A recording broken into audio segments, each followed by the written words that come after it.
tuned into Black Hollywood Live, the world's first digital broadcast network devoted entirely to urban entertainment and pop culture. Tune in right now. What's up, everybody?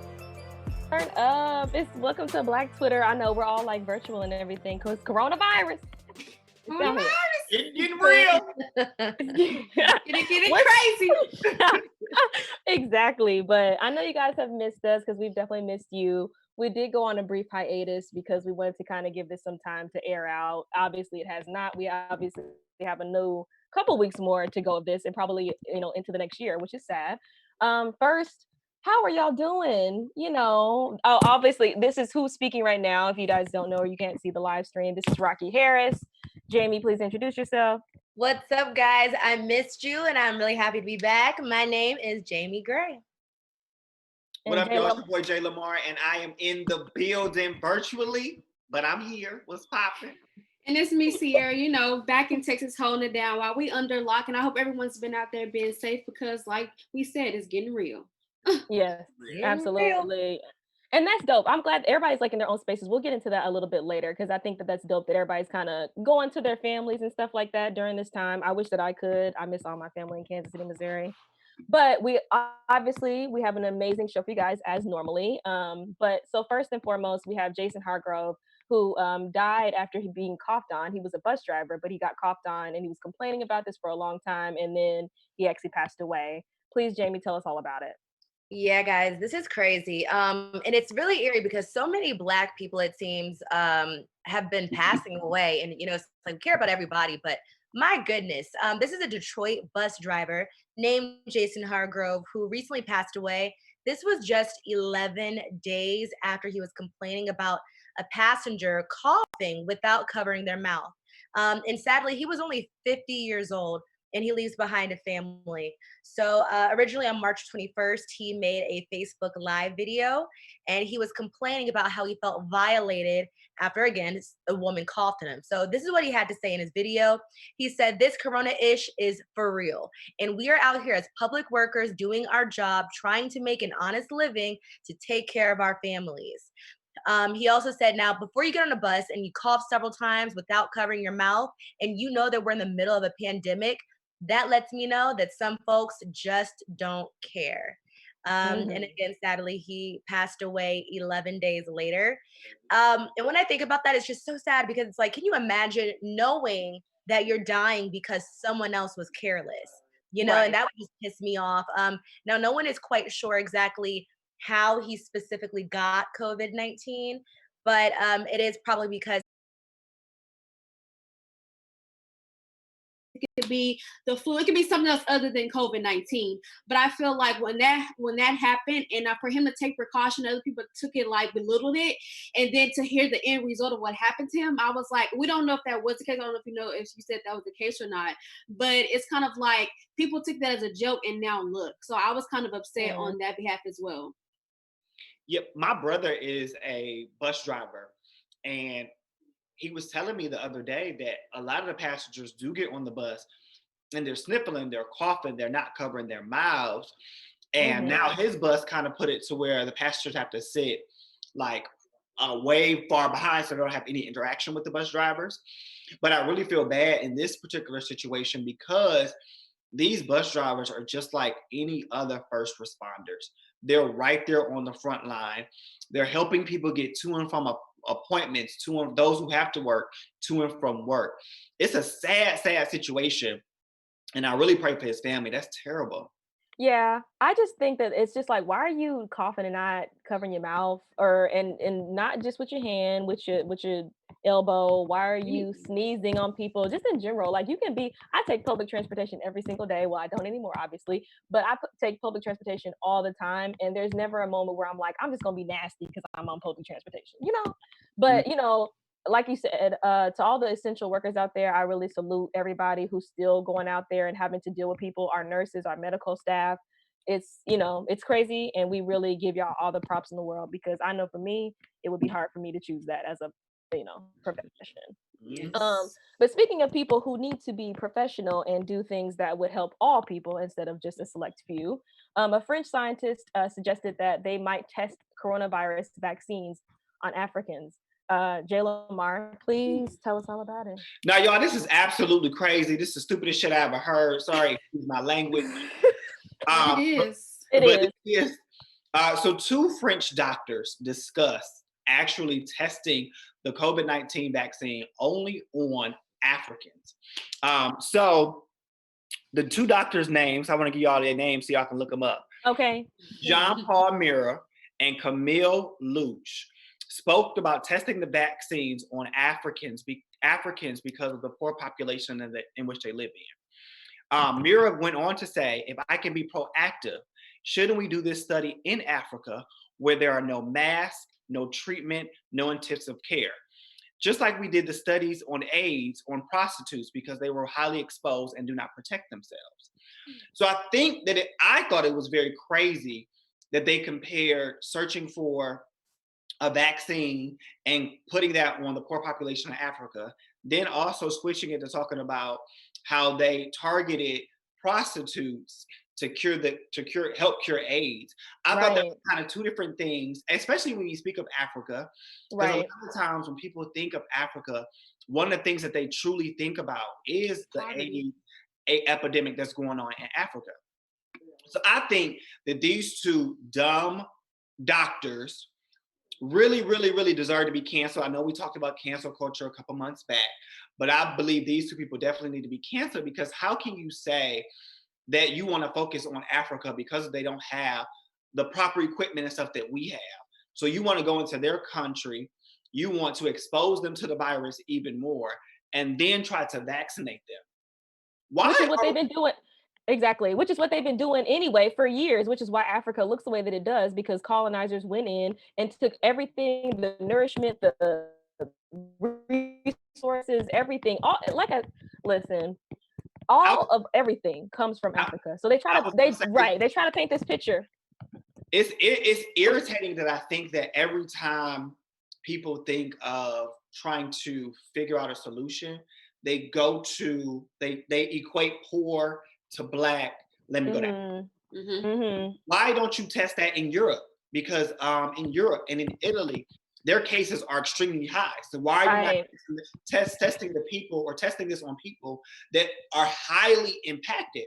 Right. Africa's numbers are not as extravagant as other countries right now. So why would you go there and purposely infect those people even more? Right. Or I don't agree with testing on people in general, though. I mean, it makes it 10 times worse that it's people from Africa, but what's the point in testing on anyone? I feel like there's other ways to go around it. And I also read something earlier. People were trying to say, like, stay woke. You heard about, like, the chip they're trying to inject into people? They're like, this could be a way that they're trying to, like, secretly inject some chips in people, and they want to trial and error with them. So, I mean, I'm not saying that's true, but I mean, at this point, I don't know what to believe and what to not believe, but it's just crazy that that's even your first go-to to kind of figure this stuff out. Yeah, I mean, I think that it's that they don't truly value African people or African culture at all. They don't see us as human, they don't, I think that's why also, because they have the lower numbers, they're like, well, let's go over to Africa. They're doing okay so far, so it shouldn't hurt if we just take 2 Africans, and I think because it's been a history of people taking advantage of our people, it's still a trend. I think the only good news out of this is that it's been brought to our attention. So hopefully it doesn't no longer happen anymore. And if it still goes on and happening, I feel like they need to be sued on some type of measure, because that's just ridiculous. Yeah, it's very big on Africa. As I told you guys before, like, I didn't hear about this until we talked about it on Black Twitter. And upon my investigation, I was looking through the tweets and stuff like that. So the African celebrities over there they're not taking this lightly at all. Right. So Diabar Drogba, he's an African football player in Africa, says that it is totally inconceivable. We keep on cautioning this. Africa isn't a testing lab. I would like to be vividly denounce those demeaning, false, and most deeply racist words. Help us save Africa, which, with the current COVID-19 and flattening the curve. As I said before, Africa's numbers aren't as drastically big as a lot of numbers. Somebody else in Africa said, this is a time for African leaders to come together as one unit to seek an ending to the solution to the COVID-19 as a continent. Share your ideas. Help each other, both mentally and materially. Africans are not lab rats. And I do believe that the African leaders, Africa has so many different leaders.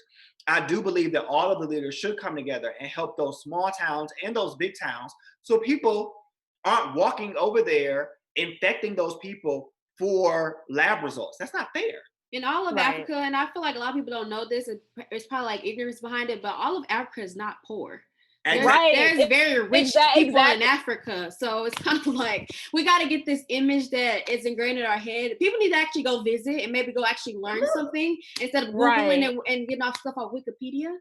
Okay, I'm gonna be light for a second. So I was telling Jamie this. So on Tinder now, I'm a dating coach and a matchmaker. Come on. And I'm single. So on Tinder now, on Tinder now, you can change your location and put your location wherever you want it to. So a friend of mine texted me and said, "Oh my God, I'm in Africa right now and I'm dating up a storm." I'm like, "What are you talking about?" He was like, "On Tinder, you can change your location." So I put my location on Africa. And I was like, kind of like ignorant, like, what am I going to see? Like, who's really going to be in Africa? When I tell y'all, first off, I connected with a lot of African men. Secondly, the way that they live their lives is completely portrayed a different way on television. They have the same access to certain resources that we have, technology, Instagram. Hell, they dress better than a lot of us, honestly and truly. They got style. They do got style though. People. And so I was talking to them over there about how they're reacting to COVID-19 because they were very interested in how I'm reacting in LA. And they were telling me that, like, for them, they don't understand why they're on lockdown as much because they said they're not highly impacted. But they are saying that everything that their leaders are talking about are pertaining to the U.S. and for them not to have as drastic of an impact as we have over there. Right. But they're on lockdown too. So. Right. Absolutely. Well, it is very sad. Some other people who need to be on lockdown is the parents of these twins, because I just don't understand. There are now twins born with the names coronavirus and COVID, or corona. I think it's corona, but Sierra's gonna tell us about it. Yeah, so I know we've all heard since the pandemic, like, somebody's gonna be crazy enough to name their kids this, and somebody finally did it. So let's meet Corona and COVID. They're the newborn twins of India, newborn twins in India, named after the deadly novel coronavirus spreading around the globe, currently what we're going through right now. And so they are twins. They're a boy and girl, which I thought was kind of cool. And they were born on March 27th to Preeti and Vinay Verma in the Indian state of Chhattisgarh. So that was it took me by surprise, but we got more history on why they named their kids what they named them. Lord. In the hospital. So in quote of what they said and what the mother said, she says the delivery happened after facing several difficulties, and therefore my husband and I wanted to make the day memorable. The 27-year-old mother of the twins told the agency in India. The couple said the names will remind them about the hardships they faced during the lockdown and ahead of the successful delivery in a government hospital last week. And it was also mentioned that the nurse kind of like suggested, like, oh, start calling them Corona and COVID. And so it was really the nurse's idea who kind of sparked it, and then they went along with it, like, oh, okay. So I mean, when I was looking into it, I'm trying to like be as realistic as possible. When I was looking into it, I'm like, okay, this is a hot mess. But it's like, if this is what you feel the need for your kids, I feel like, okay, cool. But you have to understand, and this is for all people that name their children, these kids are going to grow up one day. Right. Just because it sounds cute as a newborn name doesn't mean it's going to live up to them when they're 40, 30, or in high school. Right. They're going to get teased about this. They're going to think that we're attached to diseases or we're attached to a pandemic. Right. Is what I'm getting out of it. Right. So before I get into more of what I found, what do you guys think about? I mean, we're on the same page. Child, if that was their reason, they should have named them kids Strength and Faith. If that was what you was trying to get from it. I don't know nothing about Corona. First of all, that's also an alcoholic beverage. So it's just there's just too many attachments to it. I just think that's too weird. I feel like everybody trying to be hip and get noticed and get into a headline. Yeah. Okay, girl. If that's what you want to put on them children's birth certificates, then have at it. And it's just go ahead. I completely why? Why the hell would you want to name your kid after an epidemic? I don't want to be reminded of this. When I have children in the next 5 to 7 years and they ask me, how was COVID-19? How was Corona? How was quarantine? I'm going to fall the hell out because this shit is not anything that I want to remember like that, you know? Yeah. But I think that if anything, they should have put that as their middle name and not their first name. How about no name? We're gonna do no name. When I heard this story, I was just disgusted because I'm like, why would you name your child, your seed, your children, your seeds as something that caused death and sorrow and pain? Right. Like there are thousands and hundreds of thousands of people as a whole with all these countries combined dying. And people can't see their loved ones die. They can't attend funerals. They can't have their weddings.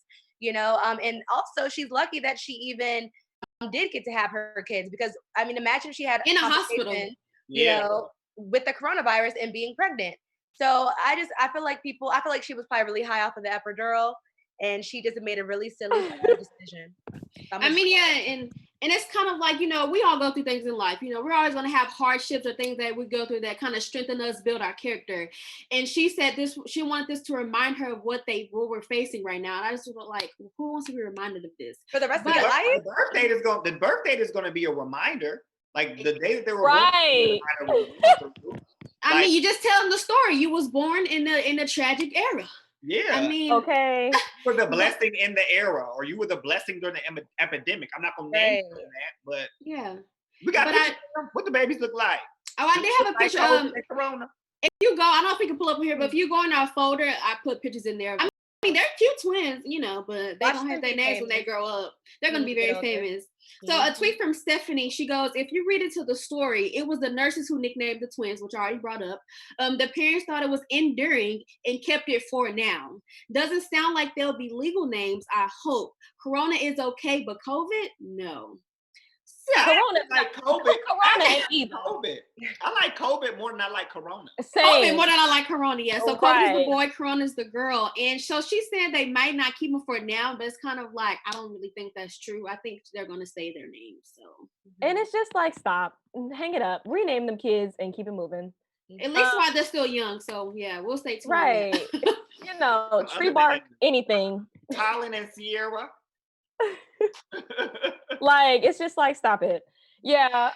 But we do want to move into a segment. So I wanted you guys, this obviously has been a crazy experience. I know for us, we haven't, the last pandemic, which we are actually still going through, is HIV/AIDS, but we did not actually, as our generation, get to experience the blow up of HIV/AIDS. So this is the first pandemic that we're going through as within our generation. So I just really want to touch in with you guys, and the same with people in the live chat. Tell us how you guys felt. But I just have a few questions for our panel. How has coronavirus affected you personally? Because obviously, like I said, this is a totally different experience. We're literally living at our homes. Some of us are without jobs.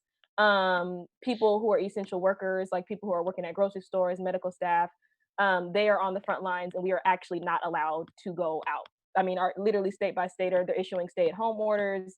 We're now having to wear face masks and coverings. So just all, encompassing, what has this experience been like for you? Did you think that it was a hoax at first? So answer that question first. How serious did you think this was when it first broke? We can start with Jamie. I knew it was serious because I follow certain bloggers. I'll actually shout out one, Lovely Teeth 2002. She had been talking about it for a while, so I took it seriously, but I didn't think that it was going to affect us so heavily here in the US. I didn't know it was going to be this big, but she did warn that it could possibly come over here and that things could literally change to where our lives would be changed forever. And so it's like, because we haven't really experienced that, there's no way to really say how that would be because we haven't experienced it yet. So it's definitely been very strange. Just even going outside, like you said, wearing masks. I'm sometimes nervous about running outside. They closed down the parks. You can't, exercise outside as freely. It's just very different. My birthday was also recently. Hey, yes. Happy belated to Jamie. Thank you. Aries season. Yes, own game. But it was just different, but I had a Zoom party. So, social distancing in full effect. And with working, it's like I'm used to working from home with certain other gigs as well. But one thing that I did notice was I was supposed to have a job interview at a rehabilitation center, aka a nursing home. And Mm-hmm. so some of the things that I do behind the scenes is I help recruit for healthcare workers. And so although I know I would be good at that job, I was very skeptical because they didn't mention a FaceTime or a Zoom interview. They wanted me to come in. Meanwhile, we're literally getting, newsletters saying do not, you know, Yeah, go go get around older people, stay away. And so I was trying to, Right. find out more information, and they were urgently hiring. So I was like, oh wow, like this could be easy money. Like, there we go. Mhm. It's great pay. And then I was like, is this worth it? They were so rushing. They're like, it's a medical center. You would be working around this anyway. And I'm like, with HR and recruitment, I don't need to be around all this. We're in different offices. So Right. I just thought it was just really interesting how they weren't being considerate of those things. So imagine what goes on, within those environments that we're not aware of. So it's been really crazy, Right. and everything's changed. Yeah. Yeah, absolutely. Sierra, I know you were gonna jump in. For me in the beginning, when I first heard about it, I don't think I thought it was a hoax, but I was kind of skeptical on how serious it was going to be. I thought like, somebody planted this. I'm not gonna lie, I didn't think like, I'm thinking they trying to mess with us. This gonna be gone. This what it Mhm. was.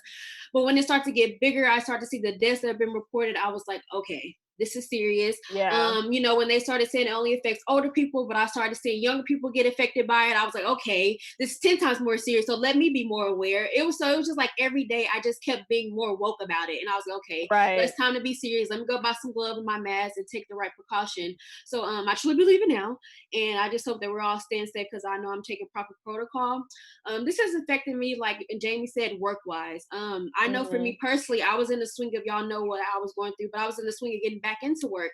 And I had a job that I have been wanting, I had been praying for. And I had two of my friends put recommendations in for me because it's that type of job, you need that. And I don't want to talk about it because I can still maybe get it later. Come on, But God gonna give it to you, girl. but it's just like this was gonna be so huge for me. And I wanted this so bad and I still want it. So it's kind of like I hope this is not gonna stop anything. But now that I'm back home, it's kind of like, well, you need money, you need some type of income. And it's just like I'm scared and there are places that are hiring, but it's kind of like, do you want to work at these places and risk yourself and Mhm. risk your health, so that's what's been for me. Like, do you want to go chase the money that bad, or do you care about your health more than anything at the moment? So that's how it's Yeah. affecting me more than anything. So like you said, I shout out to everyone that are the essential workers that are putting themselves on the front line every single day. And it's very important that you're just taking care of yourself and taking care of your people when you go back home. They come back to families. You can affect your entire family and you don't even know. So it's very serious, and people have to tread very lightly when it comes to it. Yeah. Absolutely. Jay Lamar. I can say that in the beginning, I took it serious as far as it being an international epidemic, but I did not think that it would impact the U.S. like that in any way. I had a trip planned to Bali, April 7th through the 14th. Well, you and somebody else. Somebody else got a trip to Bali. Yeah, I had it planned in like February. Things started to get a little sketchy. And my flight attendant friends were like, maybe you should cancel. Mm. And so out of the 15 people that were going, I was one of the first to cancel. So I'm like, maybe we can go, like, maybe not go to Bali. It was a friend's birthday trip. I said, maybe we can actually go to Miami or something In the like that. States. Yeah, I didn't think that we would be in quarantine like this. I didn't think we'd be shut down in any way like this. Yeah. So I didn't think that we were going to be impacted to this capacity. As far as for me, work-wise, like my 9 to 5, I work in healthcare. I'm a healthcare IT trainer and analyst. So we were at work. I was at work, period. Okay. I was literally at work up until about 2.5 weeks ago. And I told my leadership that I just didn't feel comfortable being in the office, and that, I work in IT. I can do my job from anywhere in the world. I work remote already 2 days a week. So I was like, I need to be remote 5 days a week. And at first they were kind of skeptical because I don't know if you guys know this, but as soon as like the medical clinics and stuff, they stopped seeing patients physically and start seeing them virtually. Mm. So us in the health IT world, our workload kind of tripled because now we had to prepare our doctors, our nurses, and our medical staff on how to see patients just like this on Zoom calls. So our workload picked up. And I count it as a blessing because I have so many other friends that, have been laid off or not working at the moment. So I definitely count it as truly as a blessing. But I'm truly praying for like my doctor and nurse friends because they're right there on the front line. Some of them are seeing 4 or 5 COVID-19 patients a day. I know Wow. that 2 of my nurse friends invited me over for dinner recently, and I told them that I don't think that they should have anybody over at this moment because they're Yeah. right there on the front line. They complain to me about the PPE equipment that they don't have. So I didn't expect this thing to be this big at all.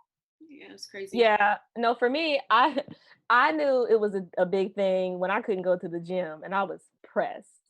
So I was like, because I was talking about Boo thing and I was like, well, I'm gonna go to the gym and if they close, and he was like, well, you might as well just call them. And I'm like, okay. So I called them, and once they said that they weren't going to be open until April something, and I was like, oh, for real? So that's honestly when in my mind I was like, okay, COVID, because I had just went to a red carpet too, and it was like the last red carpet that I went to, and everybody was tripping there, and they like the stars didn't show up, like the main characters of for the carpet for the movie that I was there for didn't show up. It was just the side people.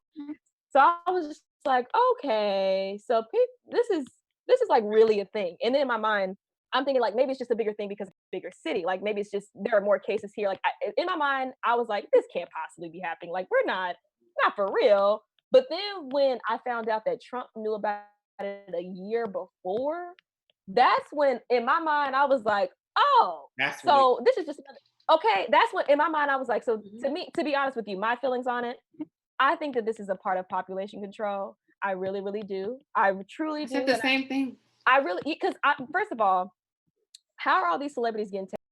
I know personally for me, and also I do know people who had COVID and have now recovered, thank God. But I also know people who have contracted COVID who have now passed away. Mhm. So it's definitely hitting home and it's getting closer to home. Because at first I think that's what it was too.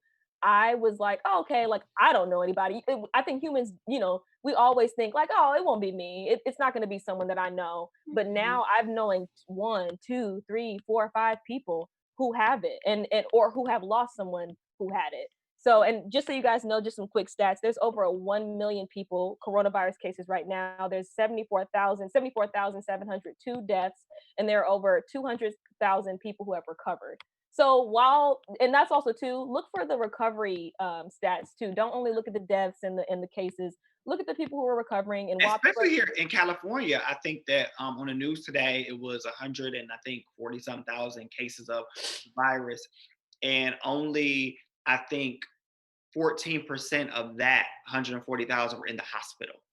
Well, and that's the thing is a lot of these people are getting turned away. A lot of these people are going to Yep. the hospital with symptoms, and Mhm. then because not only because wasn't the bus driver, I don't know if it was the bus driver, but there was another person who a young adult father, I think it was like 38, something like that, who was turned away from testing, and then he died literally like a week or some change later in the hospital. That's been a lot of people, but they pre-told people which sucks. But they said if you don't have any symptoms, we cannot help you. They're Yeah. only helping people with symptoms, which is very crazy. Right, and we don't know what all those symptoms are, and some people are not having symptoms at all until the Mhm. last few days. So it's like, and also too, these celebrities that are getting tested, how are y'all getting tested? But like, and that's the thing. There's obviously money is involved, but the fact that there's still a hierarchy when it comes to someone's livelihood Yep. is crazy to me. And also too, even though I'm very happy that celebrities are pitching in financially with these food drives and these organizations and charities, there's been a hunger crisis. There's been an issue with kids not having food. Why are y'all just now? Jeff Bezos put in $100 million, and again, thank God that people are doing this. But why now, when first of all, an issue that the government created, why now is this like, I just can't. But Because it's about Rocky, their attention. you know for a fact that people don't react until a crisis. It takes Right. Exactly. rock bottom to happen for people to even be able to feel like they need something. So I think it's greed. I think it's greed and people just being like, okay, well, I guess now I should pitch in. And also too, I think we're doing it for clout. Like I think that people not all, I do think people actually do care, but I feel like it's like, okay, well, if this celebrity's doing this, then I need to be that I celebrity need to that's step doing up. this too. But neither here nor there, regardless, it's blessings falling down onto people. But I did want to know how you guys felt. We don't have that much time left, so I do want to get into our topic of the week. Again, you guys in the live chat, let us know how COVID is affecting you. If you have lost someone, obviously, feel or free to mention if you want to. But yes, our topic of the week is: do y'all keep people? What's phone etiquette? Because I want to know. This topic comes from Wendy Williams and Nene Leakes, who we all know. At least you would know more than me, Jay Lamar. I feel like they're friends, but they're still kind of like we're cool, but we ain't that type of cool. They associates. They're associates. Right. No. They're associates. They're not besties. You think Sierra, they're besties?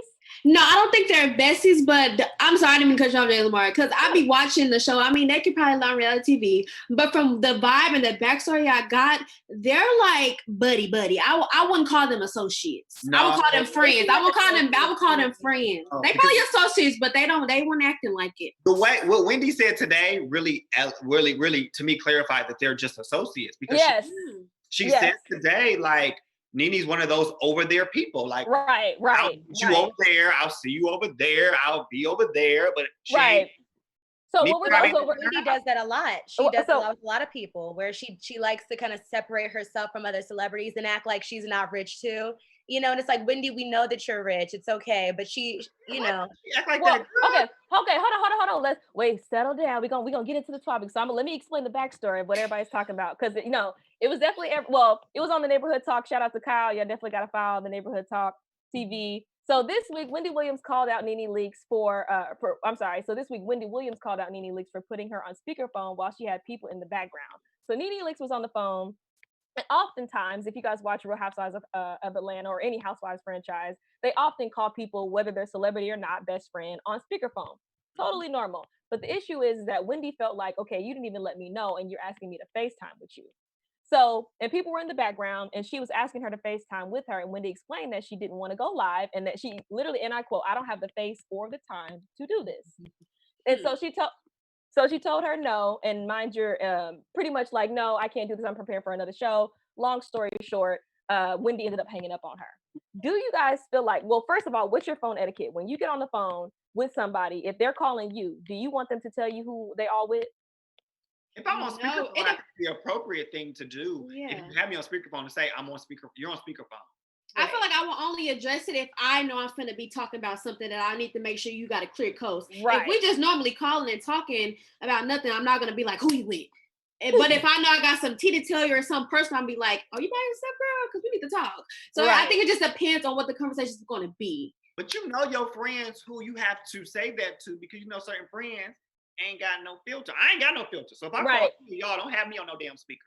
Same. Noted. They're not. No, I feel like, long story short, they're not friends. They're not buddy. I feel like they're just acquaintances, and they already had that whole beef when and I think Nene was mad at Wendy for spilling some tea on her show. Right. So, like they've been doing their own little thing. They're too old.